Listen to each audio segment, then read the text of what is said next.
లోకానికి.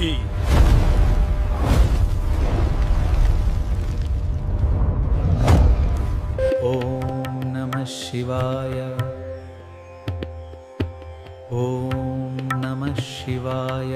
మరోపక్క మృకండ మరుద్వతులు సమీపిస్తున్న విధిరాతను తలచుకుని భయంతో కృంగిపోతున్నారు. మరుద్వతి, అధైర్యపడకు. మన కుమారుడు ఆ శివుని వరప్రసాదం. ఆయనే మనల్ని కరుణించాలి. స్వామి, నా మనసు కీడు శంకిస్తోంది. నా బిడ్డకి ఏదైనా. శంభో, నీ రూపమే నా శ్వాస.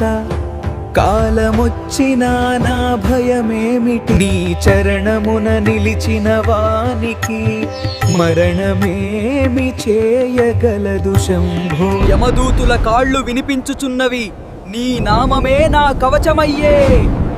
ఓం నమః శివాయ. ఓ నీలకంఠ, ఓ త్రిపురాంతక, నా ప్రాణమున దయతో కాపాడవే. శివ శంభో, నిన్ను ఆశ్రయించి తిని నా శ్వాస ప్రతిక్షణము నీదే.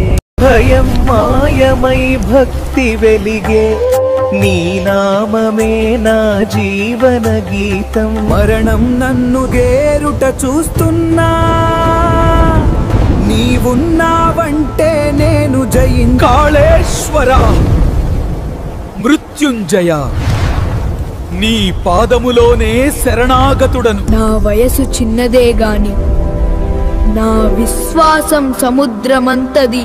శంభో, నా కన్నీరే నీ అభిషేకం శివా. నా శ్వాసలే నీ నైవేద్యం. నా జన్మ నీ చరణములకే అర్పణ. నా మరణం నీ నామముతో మిళితమవ్వగా. ఓ మహాదేవా, నీవే సాక్షి. భక్తికి మృతిని జయించిన ఘడియ.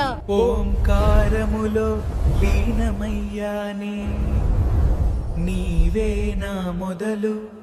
కాలాన్ని జయించిన క్షణమిదే శంభో.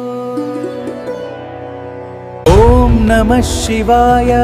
ఓం నమః శివాయ. మరణమే నా సేవకుడై మారెను. ఓం నమః శివాయ. ఓం నమః శివాయ. శివ శంభో.